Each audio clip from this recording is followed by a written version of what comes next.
Bonjour et bienvenue dans notre émission Parents 2.0. Aujourd'hui, nous allons parler du bien-être de l'enfant et forcément, celui-ci passe par celui de la maman, du papa aussi accessoirement. Pour en parler, j'ai à mes côtés deux Wonder Woman. Sandrine, fondatrice de la marque Skinaptics, elle va nous en dire quelques mots dans quelques instants. Et Anouk, avec qui j'ai déjà tourné quelques vidéos et qui est une spécialiste du bien-être de la maman, de l'enfant, mais aussi du papa. Elle vient de me l'apprendre. Voilà, elle fait des massages dans un espace absolument incroyable, Maman et Merveille, un espace où on ressent tout de suite la bonne énergie quand on arrive. Comment ça va, Anouk? Très bien, merci Absatou. J'ai ouvert Maman et Merveille il y a bientôt 3 ans. Moi, mon envie, c'était de m'occuper des mamans, des enfants, des papas, par le toucher, le bien-être. Donc, j'ai suivi ton chemin d'entrepreneuse. Oui, parce qu'il ne faut pas tout suivre, attention. Tu as été très inspirante. Et je me suis lancée dans l'aventure. Et c'est vrai qu'aujourd'hui, dans cet espace qui se veut comme un petit cocon, on apprécie beaucoup recevoir cette clientèle et la chouchouter.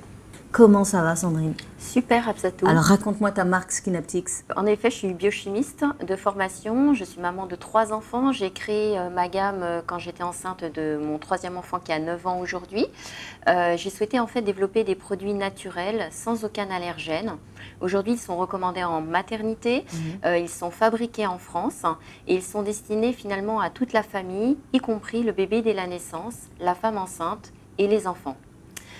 Aujourd'hui, les produits aussi sont distribués en France, mais exportés à l'étranger jusqu'au Japon. Et nous formons également tout ce qui est professionnel de santé ou de bien-être en massage, au massage du bébé, au massage de l'enfant de 4 à 18 ans. 18 ans? Oui. Il est grand. Même à 18 ans, en fait, on adore les massages. Et puis, au massage de la femme enceinte. Alors, tu viens de dire quelque chose de très important, le toucher. Oui. Le toucher, alors moi, je suis de culture africaine, sénégalo-mauritanienne. Le toucher, ça fait partie de ma vie. C'est-à-dire, dès la naissance, ma mère, je l'ai vue sur mes petits frères et sœurs, mais aussi, donc moi, je l'ai vécu aussi, me masser énormément, caresser au niveau de la tête, apaiser. On sait que le toucher, c'est fondamental. D'ailleurs, Sandrine, quand tu as développé tes produits, tu y as fortement pensé parce qu'il y a une approche sensorielle qui est assez incroyable. Qu'est-ce que vous pouvez nous dire là-dessus? Parce que quand on sort d'une grossesse, ou même dans les mois, chaque période en fait, de la grossesse a ses particularités, c'est vrai que le toucher nous apaise. C'est vrai qu'on est à fleur de peau. Moi, j'en sors, je suis fatiguée. Le moindre geste bienveillant, finalement, me fait du bien. Qu'est-ce que le toucher va changer, aussi bien chez la maman que chez le bébé? Le toucher, en fait, c'est le premier sens qui est développé in utero. Donc, c'est très important, finalement, dès la création de l'humain. On le retrouve aussi, en fait, dans le nom des produits cosmétiques que j'ai développés, Laptic. Laptic, ça veut dire la science du toucher.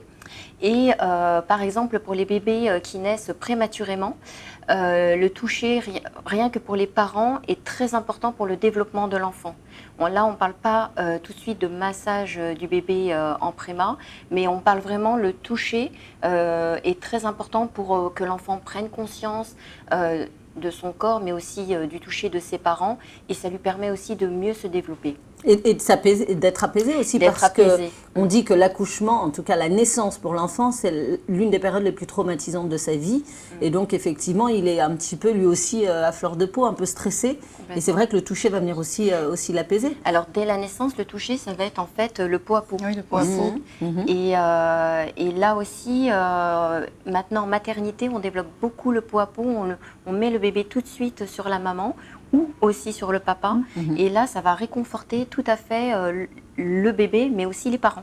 Alors, est-ce que le pot à pot, que ce soit fait avec la maman ou avec le papa, a la même symbolique, a le même crée les mêmes émotions chez l'enfant? Alors, je dirais que sur les bienfaits, ils vont être les mêmes que pour les adultes. La détente, la relaxation, l'apaisement. Mais sur les bébés et les enfants, ça va agir de façon très positive sur la stimulation de l'organisme aussi. Ça permet de faire en sorte que tout marche bien au niveau de la digestion, du transit, de la circulation, enfin voilà. Ça va également renforcer le lien entre le papa et la maman quand ils massent. C'est d'ailleurs super quand papa et maman peuvent masser leur bébé. On a tous des mains différentes, donc ça crée des relations différentes aussi. Il y a une relation de complicité qui se met en place. C'est une activité qui est très à part des autres. C'est pas la même chose que de lire une histoire, c'est pas la même chose que de jouer. Le toucher va aussi permettre à l'enfant de bien prendre conscience de son enveloppe corporelle dans son environnement. Donc ça va aider au développement de la motricité. On va pouvoir accompagner son enfant par le toucher pendant longtemps. C'est pas que du massage bébé, c'est aussi du massage enfant. Par exemple, quand le bébé va commencer à se tenir droit sur sa colonne vertébrale et qu'il va solliciter ses muscles fessiers et chercher à se mettre debout, venir masser les jambes et les fessiers, ça va faire beaucoup de bien. Les muscles ne sont pas forcément douloureux, mais on vient apporter du réconfort aux muscles. C'est pareil, un peu plus tard, quand l'enfant va chercher à faire des tâches de précision, à l'école maternelle par exemple, il va solliciter ses bras d'une façon assez importante. Venir masser les bras, les mains, va faire beaucoup de bien. Le massage des mains est très apaisant pour les bébés. Un bébé qui fait une crise de pleurs, venir lui masser les mains doucement, une fois que la crise est passée, va l'inciter à venir se reposer et à agir sur la respiration. Moi, je viens d'accoucher et il est vrai que je suis particulièrement nerveuse, fatiguée, stressée.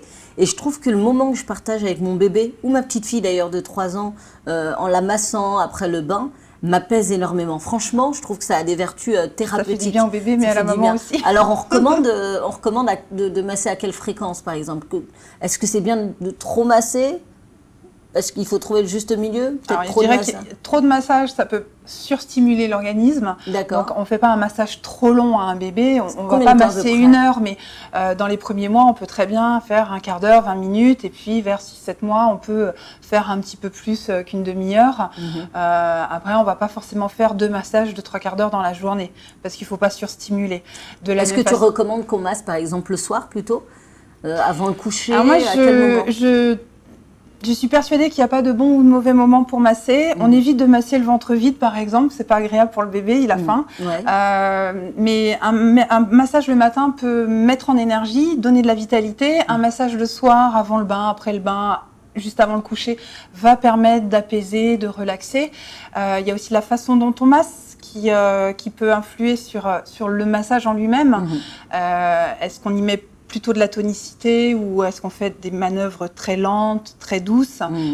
Le tout reste très doux, bien sûr, sur un bébé. Alors, tout à l'heure, vous allez nous montrer un petit peu la gestuelle et vous allez nous donner quelques astuces, comment masser, les points importants, etc. Alors, moi, j'ai un coup de cœur absolu, vraiment, en tant que maman, pour ta gamme, parce qu'elle est incroyable. Et alors, mon coup de cœur, c'est cette huile de massage. Cette huile de massage aux huiles de coton. Voilà, elle est incroyable. Il y a de la prune également dedans. Et quand on sent l'odeur, déjà on s'évade un petit peu. Elle est addictive. Complètement. D'ailleurs, je la sniffe là. Voilà. Mais surtout, quand on l'applique, elle a le confort de l'huile grasse.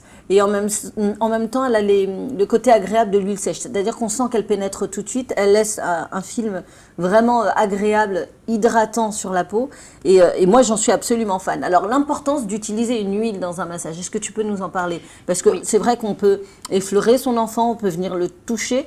Mais je trouve que la sensation est extrêmement agréable, que ce soit pour la maman ou l'enfant, quand on masse avec une huile. Dis-moi en plus. Alors, déjà, cette huile, sa particularité, c'est qu'il n'y a pas d'huile essentielle, il n'y a pas de sésame, il n'y a pas Jamais d'huile essentielle pour les enfants, non, c'est pas du tout recommandé, que ça soit pour la femme enceinte ou pour le bébé. C'est un principe de précaution. Exactement. Et moi, ce que j'ai choisi, en fait, intégré dans la formule, c'est l'huile de coton, l'huile de prune bio et de tournesol bio. Pourquoi? Parce qu'en fait, le coton, c'est la première chose qu'on met sur la peau d'un bébé avec les petits bodys. Et moi, en tant que biochimiste, je me posais la question, que peut apporter l'huile de coton en fait en formulation? Et en fait, l'huile de coton est très nourrissante pour la peau en oméga 6 et 9. Et ensuite, j'ai souhaité la complémenter avec l'huile de prune bio, qui est aussi riche en oméga 6 et 9, mais elle se complémente l'une et l'autre. Et en plus, l'huile de prune, en fait, sent très très bon.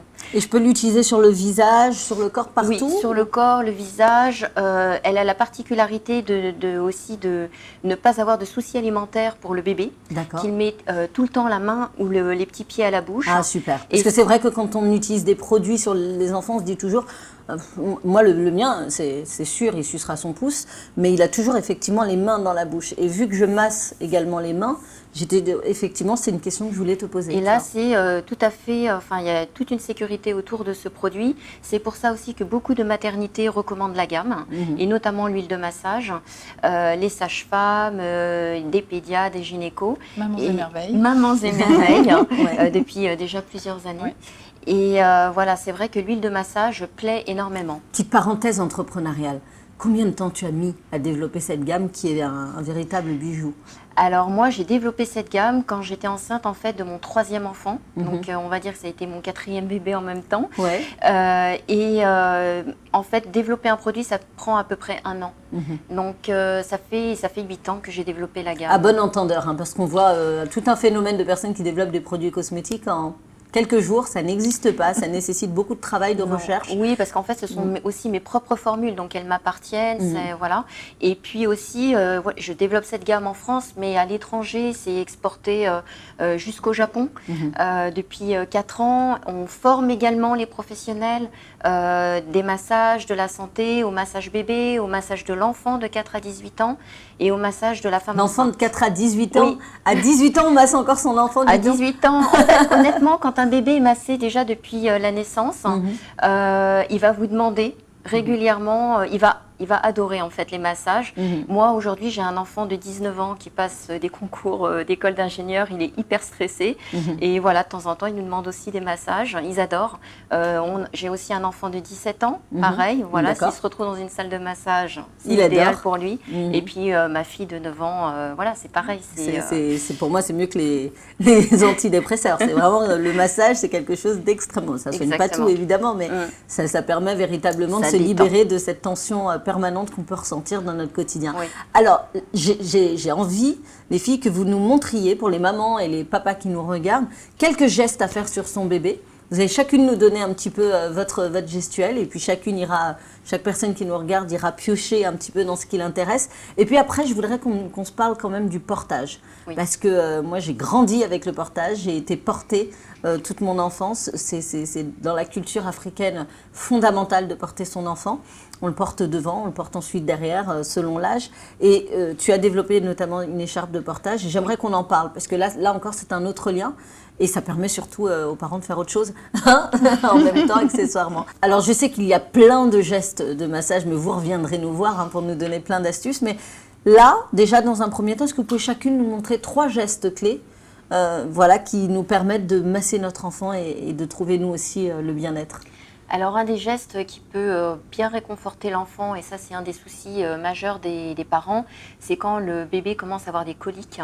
C'est très, le bébé est très gêné, ça lui fait mal aussi, il n'arrive pas à dormir. Donc en fait, c'est de prendre le bébé et de suivre le mouvement du transit intestinal, et voilà, de le masser le long du transit. Pas trop fort non plus parce que il faut penser comme si c'était pour nous, si on avait mal au ventre. Et là, ça peut l'aider en fait un peu à être dégagé. Oui, on est entre l'effleurage et le début de la pression. Exactement. D'une pression, on est sur une gestuelle qui n'est pas trop pas agressive pour l'enfant. Et effectivement, ouais, on suit le transit. Exactement. Donc ça peut vraiment le soulager. D'accord. Ensuite, ce qui peut faire du bien, c'est tout simple, hein, c'est idem pour les grands enfants et les adultes. C'est vraiment ici au niveau du front. Pour l'instant, j'ai tout bon, hein. C'est ce que je fais. Hein. Voilà. Ça fait du bien à tout le monde. Absolument. Donc on descend jusqu'aux tempes. Exactement. Et aussi, on peut les petites oreilles. En général, ils aiment bien. D'accord. Autour des petites oreilles. Ok, donc toi, tu recommandes ces 3 gestes-là, et toi, Anouk, qu'est-ce que tu peux nous recommander? Est-ce qu'on masse sur le dos systématiquement, ou est-ce qu'on peut le changer de position? L'idée, c'est d'avoir son bébé soit devant soi, soit dans une position qui va être confortable pour masser. Alors, par exemple, pour les mamans allaitantes qui veulent allaiter tout en venant masser les bébés, le bébé, c'est possible. Hein. Je parlais de la main, à l'intérieur de la paume de la main, là, c'est quelque chose de très agréable. D'accord. Voilà, on peut aussi venir étirer sur les côtés de cette façon-là. D'accord. Voilà. Et quand le bébé est posé devant vous, on peut venir prendre les jambes, on les encercle et on vient glisser. Voilà, une main et puis l'autre. Voilà. Les bébés aiment beaucoup le massage des jambes. D'accord. Un peu comme nous pour les jambes lourdes. Hein? On aime bien ça. Tout à fait. Après, certaines manœuvres, on leur préfère, enfin, les bébés ont leur préférence pour certaines manœuvres et d'autres un petit peu moins, mais il ne faut pas forcément les abandonner en tant que parent en se disant le bébé n'aime pas, donc on laisse de côté. Il peut aimer un jour et pas l'autre. Oui, et puis ça peut surprendre au départ, et puis le bébé, au fur et à mesure, prend conscience que c'est pas si mal que ça. Je prends le cas des bras, qui sont pas toujours évidents dans les premiers massages et qui pourtant font beaucoup de bien quand on masse. Tu peux nous montrer par exemple comment on masse un bras? Oui, on peut masser les deux en même temps. Voilà, on vient faire des tours, on vient tourner la main. D'accord. Voilà, on fait toujours très attention. L'idée, c'est pas de froisser un muscle, c'est pas de désarticuler, donc c'est toujours des gestes qui sont très doux et qui font beaucoup de bien. Alors moi je vous montre, j'ai 2 professionnels, je vais me faire valider mes gestes, mais évidemment c'est pas comme ça que j'attrape mon enfant. Mais il est vrai que j'aime bien mettre mon bébé à plat ventre, et ça c'est vraiment un geste que m'a montré ma maman très tôt, et de venir masser jusqu'aux fesses comme ça. Ouais. Voilà. La main bien pleine. La main bien pleine. Tu m'as demandé tout à l'heure combien de temps on pouvait masser son bébé. Alors je disais qu'il ne fallait pas masser trop longtemps parce qu'il ne faut pas surstimuler, mais il n'y a pas de temps défini. On peut décider d'y consacrer 20 minutes, une demi-heure, c'est très bien, mais on n'a pas toujours ce temps-là. Et ça peut espacer de beaucoup les massages. Moi, ce que j'aime bien conseiller aux parents, c'est prenez tous les petits temps que vous avez pour venir faire du massage. Le moment du change. Alors, changer la couche de son bébé, c'est super sympa au début. Ça va durer 2 ans, 2 ans et demi quand même. Donc, ça peut être de devenir il peut y avoir une certaine lassitude. Ouais. Et bien, venir rajouter dans le temps de change 2-3 minutes de massage, quelques manœuvres, le haut du corps, le bas du corps. C'est une bonne idée, ça. Voilà. On voit finalement souvent le moment du change comme une contrainte. Et là, c'est vrai que ça va apporter du bien-être.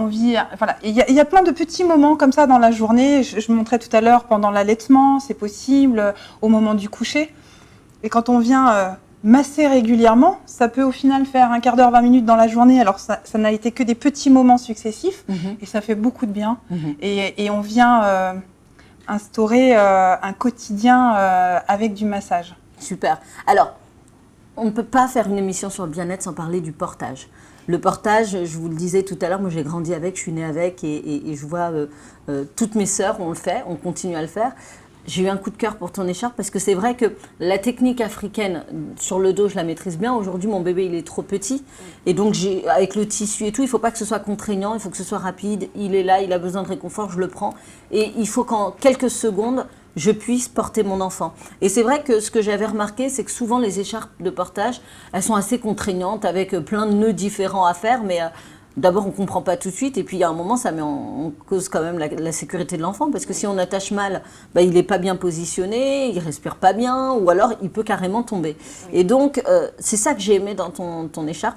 Je te raconte quand même une petite anecdote assez drôle, c'est que quand j'ai eu mon bébé qui était tout petit, ça attise la curiosité. Donc tout le monde veut le voir, tout le monde veut le toucher, mais quand un bébé est tout petit comme ça, on n'a pas envie qu'il soit touché par tout le monde.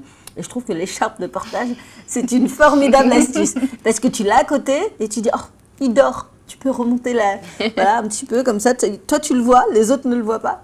Tu peux remontrer un petit peu son visage si ça te chante, mais tu gardes quand même ton enfant à l'abri et tu le gardes près de toi et ça le rassure aussi parce que d'un coup il a les bruits, il a un environnement qui est tout à fait nouveau, il faut qu'il vive, il faut qu'il s'adapte, c'est sûr. Mais vraiment, je trouve que ton écharpe pour ça, elle a été top. Et la petite poche, non pas pour ranger le portable, parce qu'on se dit que c'est pratique, mais le portable direct en connexion avec le bébé, on évite. J'ai trouvé ça top. Est-ce que tu peux nous montrer justement ton écharpe et la facilité que l'on a à installer son enfant dedans? Alors déjà, l'écharpe, en fait, je l'ai développée avec une formatrice de portage pour que ce portage puisse être physiologique pour l'enfant. C'est une écharpe en fait en coton Ecotex, donc ça veut dire qu'il n'y a pas de produits chimiques dedans. D'accord. Et fabriqué en France. Fabriqué en France, très très important. Et en fait, j'ai souhaité développer cette écharpe dans une usine de couture où les femmes en fait sont en réinsertion sociale. Ça, c'est Donc top. pour moi aussi, Ça, c'est tout ce éthiquement, qu'on c'est aime. très important. Voilà. Et elles sont recommandées en maternité. Cette écharpe en fait est ultra facile à utiliser parce que ce sont 2 bandeaux. Comme tu disais, il n'y a pas de nœud, il n'y a pas de sangle à faire, donc c'est très simple d'utilisation à la fois pour la maman, mais aussi on a beaucoup de papas qui portent avec l'écharpe. On a aussi également des crèches qui s'équipent avec l'écharpe. Pourquoi? Parce qu'en fait, quand le bébé n'arrive pas à s'endormir, quand il a aussi des coliques, quand il est angoissé, les auxiliaires puéricultrices mettent le bébé dans l'écharpe. Ça leur permet d'avoir les 2 mains libres et de pouvoir s'occuper des autres bébés, leur donner à manger, les coucher, etc. Et c'est aussi le cas pour les mamans qui ont plusieurs enfants dans la même famille. Et là, elles peuvent réconforter déjà leur enfant, ça c'est le plus important, le soulager, le déstresser et puis s'occuper des autres enfants. Alors, je sais que le portage est beaucoup plus développé dans certaines cultures, et c'est vrai que je parle de ce que je connais, donc de la mienne. Vous avez eu l'occasion de porter vos enfants? Moi, pas très longtemps. J'avais un porte-bébé, mais qui n'était pas très adapté. En tout cas, c'était pas très confortable pour moi de porter. C'était il y a quelques années déjà. Quelques années. Et toi? Moi, c'est pareil. Mon premier enfant a 19 ans aujourd'hui et j'ai pas eu l'occasion d'avoir un porte-bébé adapté et confortable pour moi, en tout cas. Et c'est vrai que culturellement, c'était peut-être pas trop ancré dans la société.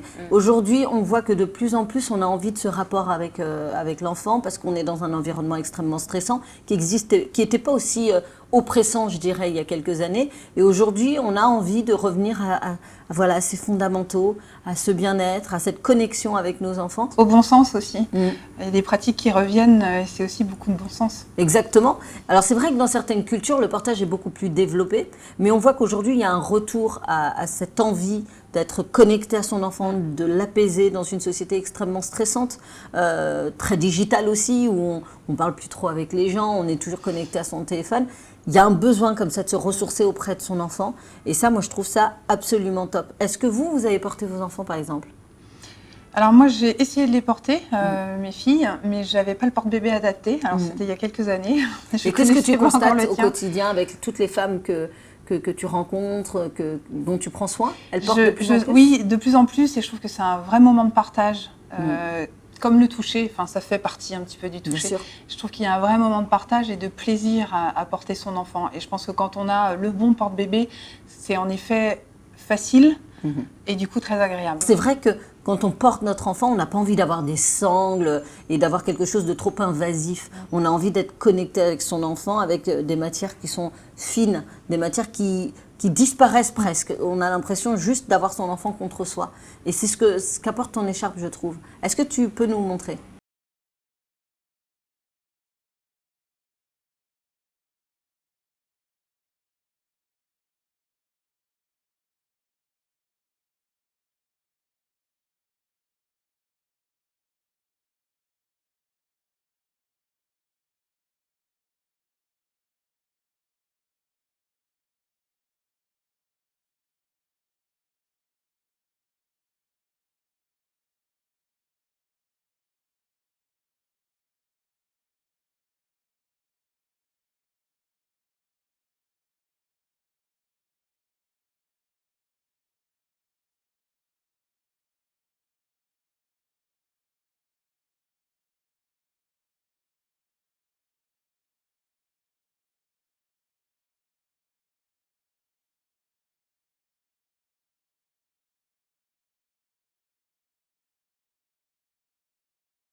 Il est temps pour nous de refermer cette parenthèse de bien-être.